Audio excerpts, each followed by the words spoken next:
ఎర్రకోటలో భారీ దొంగతనం దేశవ్యాప్తంగా సంచలనంగా మారింది.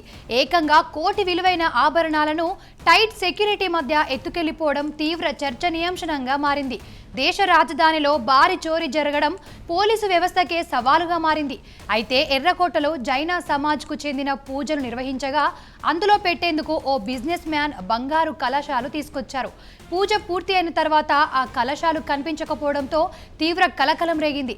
అత్యంత భద్రత కలిగిన ఎర్రకోటలో ఈ దొంగతనం జరగడం సర్వత్ర విమర్శలకు తావిచ్చింది. ఆ బిజినెస్ మ్యాన్ పోలీసులకు ఫిర్యాదు చేయడంతో వారు రంగంలోకి దిగి విచారణ చేపట్టారు. ఎర్రకోటలో ఉన్న సీసీటీవీలను చెక్ చేయగా ఓ వ్యక్తి ఆ కలశాలను తీసుకెళ్లడం రికార్డైంది.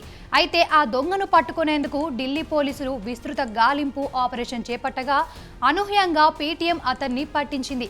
అది ఎలాగో తెలుసుకోవాలంటే లెట్స్ వాచ్ ది స్టోరీ.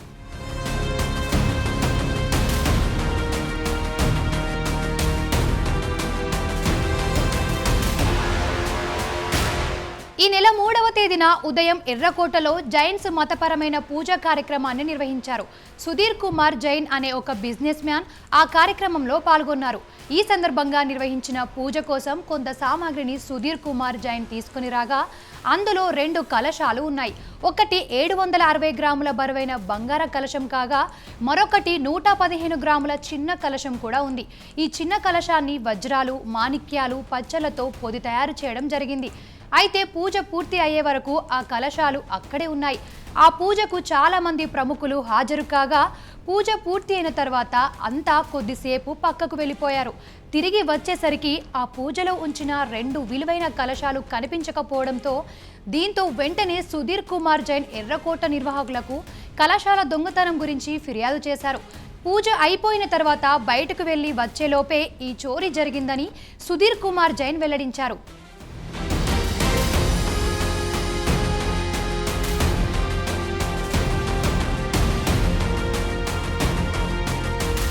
ఇక ఫుల్ టైట్ సెక్యూరిటీ ప్లేస్లోనే చోరీ జరగడంతో ఢిల్లీ పోలీసులు వెంటనే ఘటనా స్థలానికి చేరుకొని విచారణ ప్రారంభించారు. ఎర్రకోటలోని సీసీ కెమెరాలను పరిశీలించారు. అయితే ఆ సీసీటీవీ ఫుటేజీలో సంచలన దృశ్యాలు కనిపించాయి. పూజ గదిలో ఎవ్వరూ లేని సమయాన్ని గమనించిన ఓ వ్యక్తి అక్కడ ఉన్న 2 కలశాలను సంచిలో వేసుకుంటున్న దృశ్యాలు అందులో రికార్డయ్యాయి. ఆ తర్వాత అతడు ఆ కలశాల సంచితో అక్కడి నుంచి బయటకు వెళ్ళిపోయినట్లు సీసీటీవీ ఫుటేజ్లో ఉంది. అయితే ప్రత్యేక సాఫ్ట్వేర్ అమర్చిన కెమెరాతో నిందితుడి స్పష్టమైన ఫోటోను పోలీసులు రూపొందించారు. ఆ ఫోటో ఆధారంగా సోషల్ మీడియా ఖాతాలు, డేటాను పరిశీలించారు. అయితే లక్కీగా పోలీసుల చేతికి చిక్కిన ఫోటోనే నిందితుడు తన పేటీఎం ప్రొఫైల్ ఫోటోగా పెట్టినట్లు పోలీసుల దృష్టికి వచ్చింది.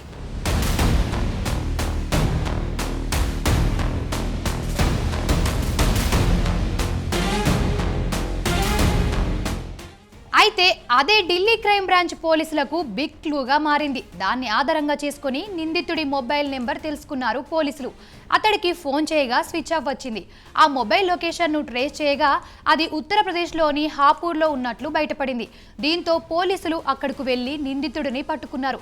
ఇక నిందితుడు భూషణ్ వర్మ ఫ్లాష్ బ్యాక్ కహానీ విని పోలీసులు షాక్ అయ్యారు.